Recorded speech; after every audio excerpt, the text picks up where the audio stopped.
Malipayong dayong kilom-kilom Subo, Kabisayan ug Mindanao uban ni Dr. Iris ug DCB diri sa Bukirang Barangay sa Kasili sa Konsolasyon kini si Leo Lastimosa. Magpasalamat nga sa makausapa inyong ipadayon sa inyong tagsa-tagsa ka mga Pinoy-anan. Ang atong sugilanon karong hapon nag-uluhan Felton ug Cushing. Wala lang gituyo atol sa pag-atake sa mga Hapones dinhi sa Subo.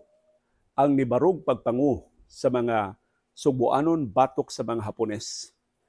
Mao ang duha ka mga Amerikanhon. Wa lang tuyo dinhi madestino, dinhi matrabaho sa ato sa Subo. Sa pag-ulbo sa gubat atong 1942. Sa 1942 patay na si Leon Kilat, patay na si Arcadio Maxilum, ang duha ka isog nga nangu sa mga Subuanon batok sa mga Katsila sa bahin ni Leon Kilat ug batok sa mga Katsila o mga Amerikanhon sa bahin ni General Arcadio Maxilum. Ug busa ang bugat nga responsibilidad sa pagpangu sa mga Subuanon sa pagsukol sa mga Hapones. Dito mahimutang sa mga abaga sa duha ka mga Amerikanhon. Si Harry Felton, announcer sa KZRC, nga karon mo ay DYRC. Samtang si James Cushing, mining engineer. So, wa gyud silang linya sa ilang profesyon ang pagkasundaw. Pero, mo na giingon nga ang kahigayunan kamao gyud mo pahiluna sa tanan. Silang duha mo'y nahimong labing takos nga leader sa mga Subuanon batok sa mga Hapones. 1942, dali ra kaayo nga nakuha sa mga Hapones ang tibok Subo. Pero ang mga gerilya dinhi sa Subo nakatigom na og mga armas, nakatigom og mga eksplosibo og mga bala, ug nakatago sila sa bukiran nga mga barangay sa Subo. Mao na nga sa kinatibuk-an sa gubat batok sa mga Hapones from 1942 hangtod nakaabot dinhi sa Subo ug napalingkawas ang Subo gikan sa mga Hapones in 1945 sud sa tulo ka duguon nga katuigan sa gubat. Ang Bukirang Barangay sa Tabunan mo'y nahimong headquarters, mo'y nahimong sentro sa resistance sa mga Subuanon batok sa mga Hapones. Sa pag-atake sa mga Hapones na bungkag ang mga rebelde dinhi sa Subo, wa gyud organized nga puwersa nga nisukol sa mga Hapones. Pero inanay nga nitumaw ang kaisog sa mga Subuanon ug nakahukom sila nga kundi sila musukol kinsa man. Kundi sila mobarog niadtong higayuna 1942 kanus-aman sila mo sukol sa mga Hapones. Ug duha ang nitumaw nga ilang mga leader. Si James Cushing mo'y nangu sa mga rebeldeng Subuanon sa habagatang Subo. Samtang si Harry Fenton mo'y nangu sa mga Subuanon sa amihanang Subo. Wa gyud sila maghibaw-anay hangtod nga dunay nakasulti nga dunay organisado nga puwersa sa habagatan gipanguluhan ni Cushing, dunay organisadong grupo sa amihanan gipanguluhan ni Fenton. Ug hangtod nga ang duha ka grupo nag-abot diha sa Langob sa Tabunan. 1942 kini nahitabo. Si Cushing, nga mining engineer, hilumon pero kalma. Ang iyang involvement sa gubat, dayong atake sa mga Hapones, siya nasuguan na paulbuhon ang tanang mga taytayan, paulbuhon ang atong train station din sa Subo. So kung responsable pag-ulbo atong train station, kana mao si Cushing. Paulbuhon ang atong pantalan aron nga di magamit sa mga Hapones na mupaspas hinon ang ilang invasion din sa Subo. Maura kay mining engineer man siya, anad siya mogamit og mga eksplosibo, pero eksplosibo pagbungkag og mga bato, paglungag o mga minahan. Dili ang pag-atake sa mga sundao o mga Hapones. Pero mao inahimong papel ni Cushing. Si Fenton sa iyang bahin, or siyang announcer. Ang iyag yung unang radio show sa KZRC na nagsugod din sa Subo 1929, amateur singing contest. So kanang format sa amateur singing contest, mao na unang programa ni Harry Fenton dili sa Subo. But of course, nitong higayon na dili man kay daghan og mga announcers, DJ sab siya. Mura siya disc jockey. Mo patukar siya og mga kanta, ya in between sa kanta mo komentaryo siya batok sa mga Hapones. Ang iyang naasawa si Betty, announcer sa KCRC, doon na sila anak na lalaki sa pag-ulbo sa gubat. Ang announces booth o ang radio station sa KCRC niya itong higayuna diya sa Gochauco Building. Kanang karaan kay building dool sa Cebu City Hall. Mao na ang nahimutangan sa radio booth sa KCRC na nahimong simbolo sa resistance batok sa mga Hapones. Mao nagpahibaw sa mga Subuanon sud sa mga buwan dayong atake sa mga Hapones. Unsa ka salbahe sa mga Hapon, unsa ka pinta sila sa ilang pagpangatake hangtod nga niabot sila dinhi sa Sugbo. For to some extent nakaandam na mga Subuanon sa pag-atake sa mga Hapones tungod sa KCRC. Nagiyahan sila unsay resistance, unsay gihimo in town sa gobyerno sa Pilipinas nga niikyas na silang Presidente Manuel Quezon ug si Vice Presidente Sergio Osmeña Sr. gikan sa mga Hapones. Uban ni General Douglas MacArthur, dito na sila niikyas padung sa Australia, agi sa Corregidor. So kinita na nahibawan tungod sa KCRC. So between 1942, pag-abot sa mga Hapones, until sa atong liberation sa 1945, si Fenton, mao'y nagduma sa amihanang bahin sa Subo until 1943. Si Cushing mao'y nakatiwas gyud sa gubat until 1945. Si Fenton wa makatiwas sa gubat kay gipatay siya sa ira sa mga kauban nga mga gerilya tungod sa di niya masabtan na nga taras. Pero sa di pa ta moabot sa trahedya ni Fenton, ato unang susihon giunsa nila paghiusa. Diha nakabantay sila nga duha sila kabuwag nga mga grupo. Nagkauyon silang Fenton og si Cushing, mas maitali maghiusa ta. Si Cushing mas maayo man nga manggugubat tungod sa iyang pagka-mining engineer, may kay siya mo dagkot og mga eksplosibo, may kay siya mo tigom og mga pulbura o mga armas, so siya maoy pangu sa gubat.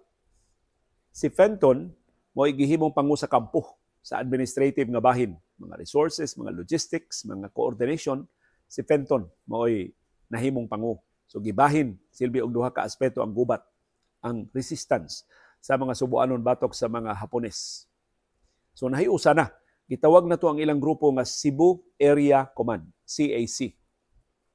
Ug nangayo sila ng recognition ni General Douglas MacArthur aron makakuha sila og mga armas o mga bala gikan sa puwersa sa Estados Unidos dinhi sa Subo. Na ma-recognize na ni MacArthur nga lehitimo ni nga resistance movement ug busa ngayang suportahan sa mga Amerikanhon ang ilang pagsukol sa mga Hapones. Na natunong yun na si James Cushing gisugo ni General MacArthur pag-adto sa Negros Oriental. So nitabok siya gikan sa Subo ngadto sa isla sa Negros kay lambigit siya dito sa pangu sa mga guerrilla sa Negros. Ang bitaha sa Negros, professional gid nga sundao mao inangu nila. Lahi nilang Fenton og ni Cushing nga mura ba lang og mga on the job trainees sa gubat. Wa man sila kasinatian sa pagkasundao. Dito siya sa Negros sa dihang ni grabe ang kaparanoid ni Fenton dinhi sa Subo. So wa na si Cushing ba? Wa na siya dinhi Subo nga maka-neuralize ni Fenton. Nya wa man tuy text sa una, wa man tuy instant communication sa una. Maabtag pila ka adlaw una moabot ang mga notisya. Kanang headquarters sa Cebu Area Command diha sa Tabunan. Gikatahong dunay kapin o sa kagatos ka mga pating lawas nga nalubong diha. Nagsagol na mga Hapones, mga sundawong Hapones nga napatay sa Cebu Area Command, mga gidudahang espiya sa mga Hapones ug inosente nga mga sibilyan. Ang pagduda mas daghang inosente kaysa mga sad-an. Gidudahan lang ni Fenton nga espiya sa mga Hapones gidiretso niya og patay. Apil siyang gipatay diha usa ka magtutudlo nga taga Leyte nga sus kun imong pangutanon ng taga Tabunan manghilak naluoy atong magtutudlo nga gipatay ni Fenton diha kadto si Lucy Miller. Kadto si Lucy Miller, I don't know unsay saad niya ni Fenton, gipatay niya. O in fact naa sa diary ni Harry Fenton unsang adlaw niya gipatay si Lucy Miller. So kadto si Fenton mura siya og iyang tanaw siyang kaugalingon siya labing hawd, siya ray magbuot, kinsay mabuhi, kinsay mamatay. Apil sa gikatahong gipatay ni Harry Fenton ang igsuon ni Emilio Osmeña, amahan nilang anhing gobernador Lito Osmeña ug ni anhing senador Sani Osmeña. Giila nga si Doring Osmeña. Ako niya ning i-research unsay tinud-ngan ining Doring Osmeña. Pero kadto si Doring Osmeña, wa to siya pasanginli nga espiya sa mga Hapon. In fact, ni-appeal siya sa resistance sa mga Hapones. Otherwise, nganong dito man siya sa tabunan. Itabang siya sa mga gerilya. Pero, kung kini ako nabasahan sa artikulo ni Bong Wenceslao, ang kani kolumnista karong kolumnista pamatiali sa Sunstar Cebu. Pero dito pa sa Freeman si Bong, sa di ay nasuwat kini mong artikulo, naka-interview siya o mga mag-uuma dito sa tabunan. O nakuha giniagikan sa mga kaliwatan, sa mga Sugboanon na nakakuyog ni Harry Fenton dito sa bukiran sa tabunan atong higayuna. Kadto kuno si Doring Osmeña, doon ang gikalalis nga laing gerilya, laing rebelde ba? Sa ilang panagalayos, nagkainitay sila, nipunit o sa kabutang si Doring Osmeña iyang gilabay, siyang kalalis nga guerrilla leader. Suswa man maigo, ang naigo niya si Harry Fenton man. Asus. Kasako-sako ni Fenton, inato siya ka-unreasonable, inato siya ka-paranoid. Klaro kaayo nga waysa si Doring Osmeña na tsabahan, dili gani siya mo'y sa paglabay. Siya lay naigo, iyang gipapatay si Doring Osmeña. Kaya muna, unsa ka laktod ang pinatianay. Laing gikataho nga gipapatay ni Harry Fenton. I don't know, doon mo ba yung interesado nga muugkat kinsay iya mga biktima. Pero kay sakit kay nga bahin sa itong kasaysayan. Gikatong usas mga tag-iya sa Visayan Electric Company, VECO. Karon ang VECO gitawag naman na sa mga abuitis og Visayan Electric, pero pagkatukod ini sa Visayan Electric Company, usa kunos mga tag-iya gipapatay ni Harry Fenton ug ang patayng lawas naa sa tabunan. Adun bag-o naman karon ang atong mga teknolohiya, mahimo bang gamitan natong DNA aron ato intang ma-identify ang mga patayng lawas na gidam-ok kuno ni Harry Fenton dihara ilubong doon yang headquarters sa tabunan. Motong si Fenton kuno dunay musuway og badlong niya masuko. Kuyawan na lang ang badlong tele sila sulod nga patyon. Okay? Wa na mas Fenton mura kuno ba og ang iyang pangunahuna tanang musukway niya espiya sa mga Hapones. Usa sa mga pangabagan ni Fenton na gidudahan sang liwat niya mao si Ramon Durano Sr. Inyo tanaw ng record sa kamanduan ni Fenton, si Ramon Durano mo ang intelligence officer sa resistance batok sa mga Hapones. So tinuod gito nga sundao to batok sa mga Hapones si anhing Mano Amon, pero sakop siya ni Fenton. Gidudahan. Kini mga pasa, I don't know, di manipolitikan ho na lang ang mga intriga. Ambot do na bay paagi sa pagmatuod o pagpanghimakak ini, gidudahan na si Ramon Durano ni sakay sa pagpamatay ni Fenton sa gidudahan mga espiyas mga Hapones. Daghan kuno kay taga-amihan ng Subo nga gipatay sab. Unya sa dihang gipangutana si Mano Amon, ngunong napatay man to. Siya espiya sa mga Hapon. So gisakyan ang linya ni Fenton, gidudahang espiya sa mga Hapones. Sus pagsusi kuno, di man espiya sa mga Hapones. Ang common denominator kuno sa kasagarang gipapatay ni anhing Mano Amon diya sa amihan ng Subo, mga leader sa iyang karibals politika.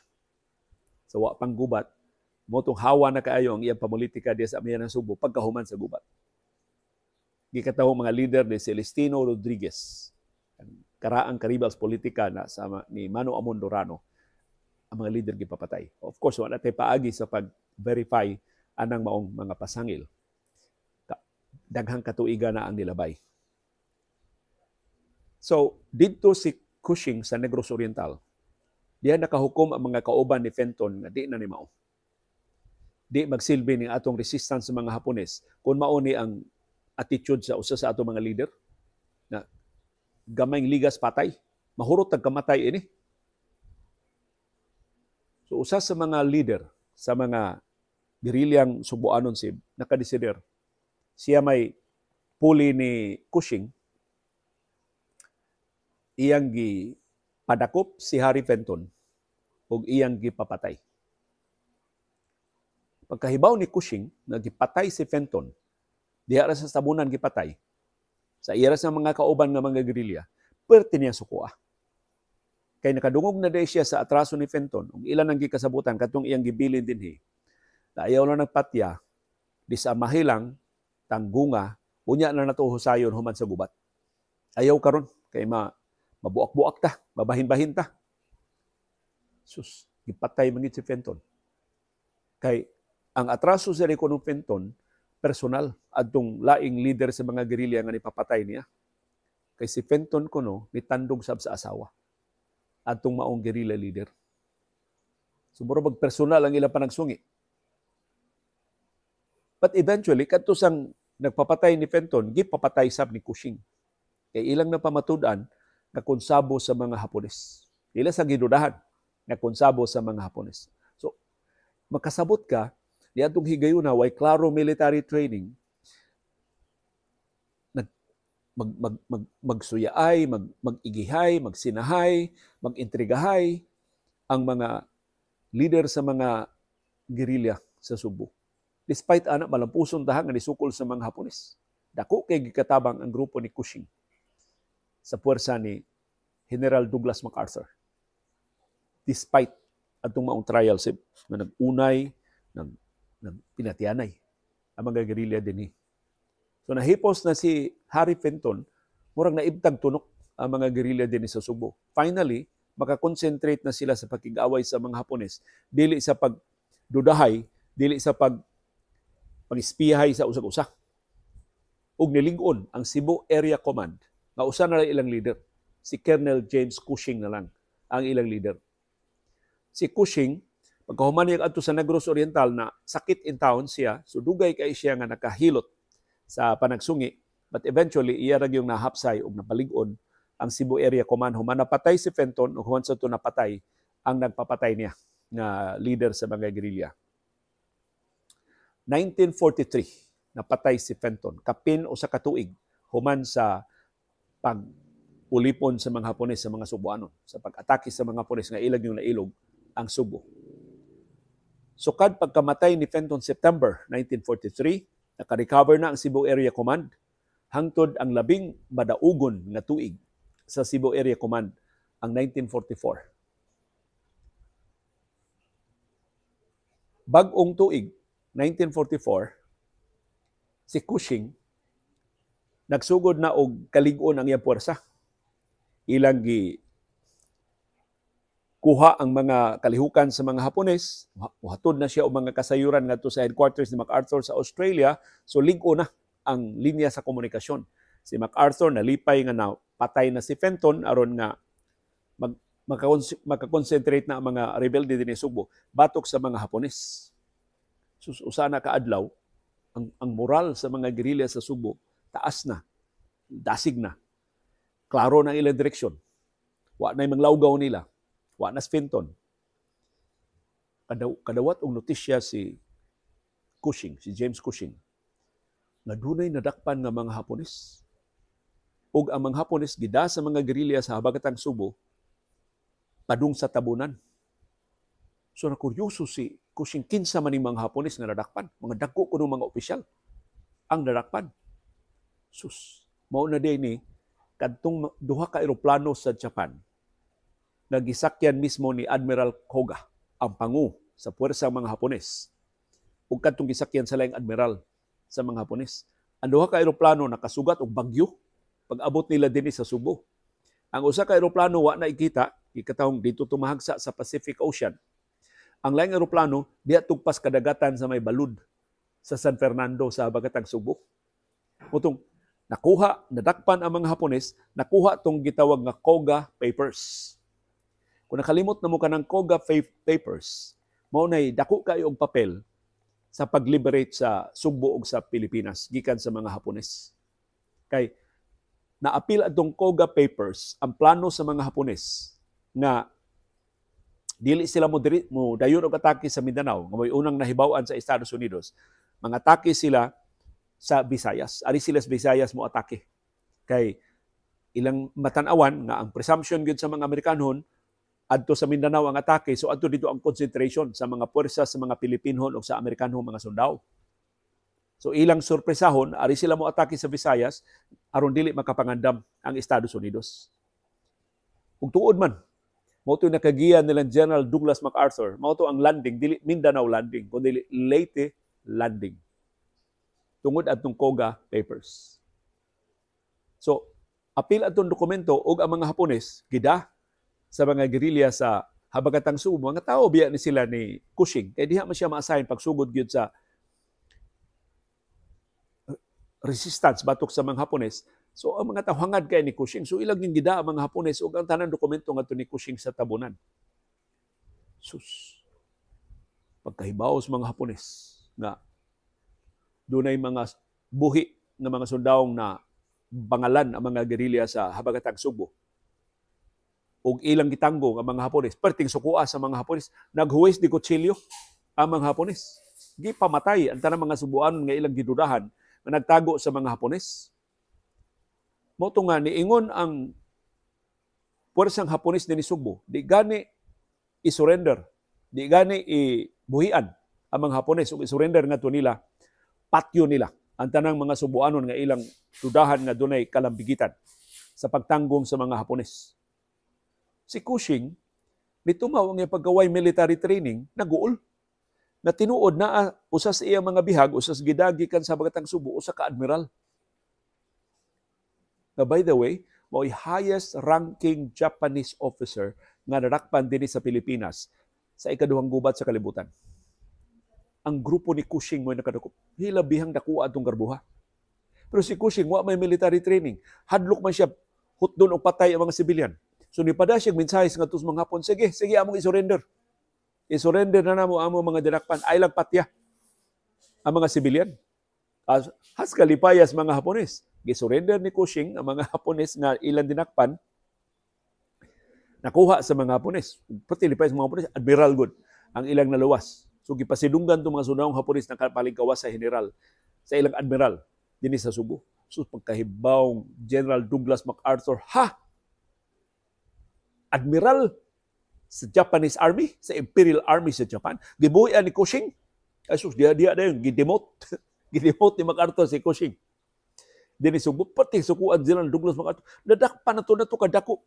Kadagas intelligence information ato makuha gikan atong admiral. Gibuhian ni Cushing pagka way ayo anang atong leader sa Cebu Area Command. Ya bag-o ra ba itong gi-acknowledge ni MacArthur ang Cebu Area Command. In fact, si Cushing nakadawat na og mga armas, og mga bala gikan sa Estados Unidos kay gi-acknowledge na ang iyang Cebu Area Command. Pero na-disappointed pa kay MacArthur nganong iya man gibuhian katong admiral sa Japanese Imperial Army. Pero nikalma si MacArthur sa diya nakadawat siya sa mensahe ni Cushing na, sir, sorry kay sir, akong gibuhian ng admiral, pero sir, ang mga dokumento tanan sir niya na mo ang mga dokumento. Ikos pa kato, mao ba? Wa man ka magsulti, ipaday din sa Australia. Sus, padaris MacArthur og submarino din ikuha ang mga dokumento nga nakuha sa aeroplano diin na nahagsa diya sa kadagatan sa San Fernando og gidangan to sa Australia. Mao diya ito ang COGA papers. So ila tong gi-decode, ilang gi-analyze pag-ayo og mao to. Ang plano sa Japan, ari sila mo atake sa Visayas. Aron pag-surpresa sa mga Amerikanhon na supposedly adto mo concentrate silang pwersa sa Mindanao.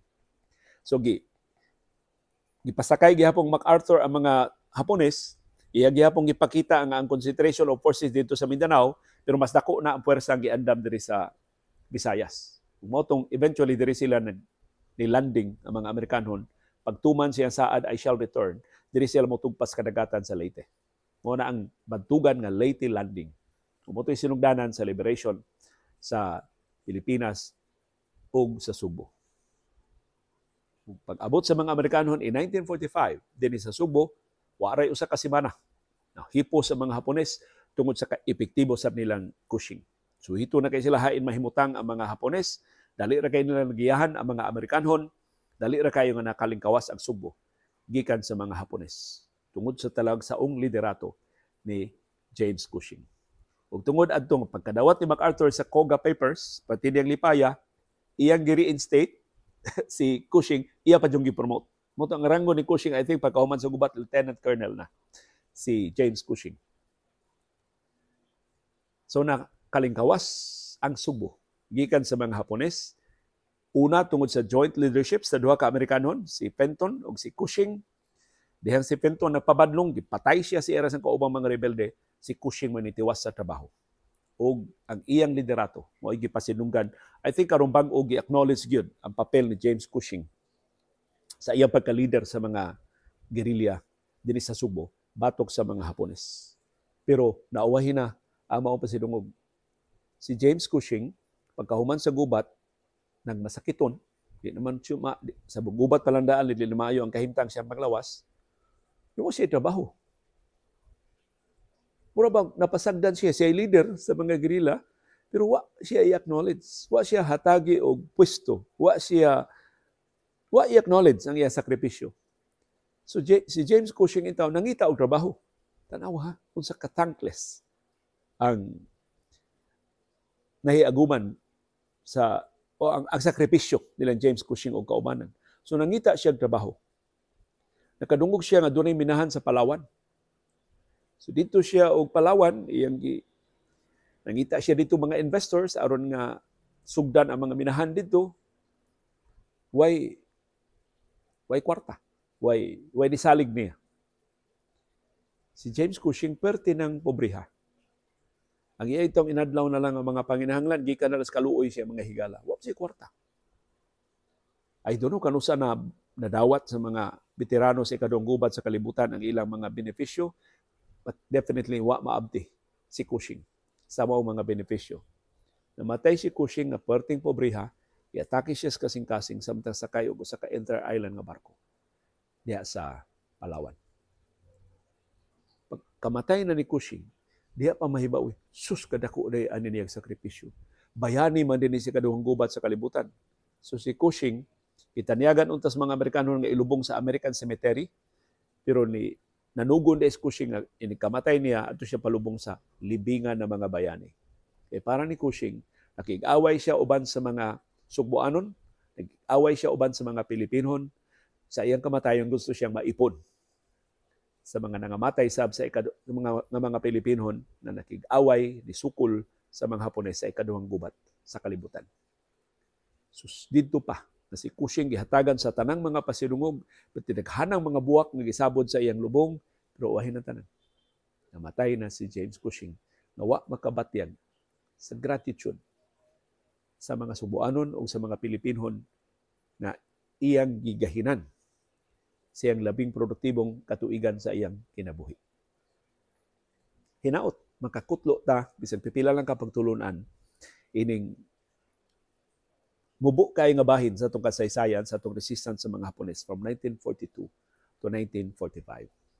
Yes, diyahi gayon sa ikaduhang gubat sa kalibutan, duha ka mga Amerikanhon ang nanguo sa Subuanong nangisog pagsukol, pagbarug, pakigbatok, pakigubat sa bangis, pintas ug salbahis ng mga Hapones dinhi sa Subo. Si Harry Fenton, na eventually nagpabadlong o gipatay rasab sa mga gerilya, o si James Cushing, na nakalahutay gyud, nakatiwas gyud, ug siya ginangu sa pagdaog sa gubat sa Subo, batok sa mga Hapones. Bisag nalangay, pero nahatagan sa tukma na pasidungog. So bisan uso kayano sa atong pwesto sa katilingban, mahimong moabot ang higayon. Gikinahanglan ang atong tampo. Hinaot, dili ta mutalaw, dili ta musibog, o dili ta mukawang sa nasod o sa katawhan kung gikinahanglan na ang atong kontribusyon. Uban ni Dr. Iris ug ni CB diri sa Bukirang Barangay sa Kasili sa Konsolasyon kini si Leo Lastimosa. Magpasalamat sa padayon nga pagpaminaw, pagsubay sa atong panahon. Dayong kilom-kilom. Salamat CB girl sa imong pag-apil sa atong program karong hapon abing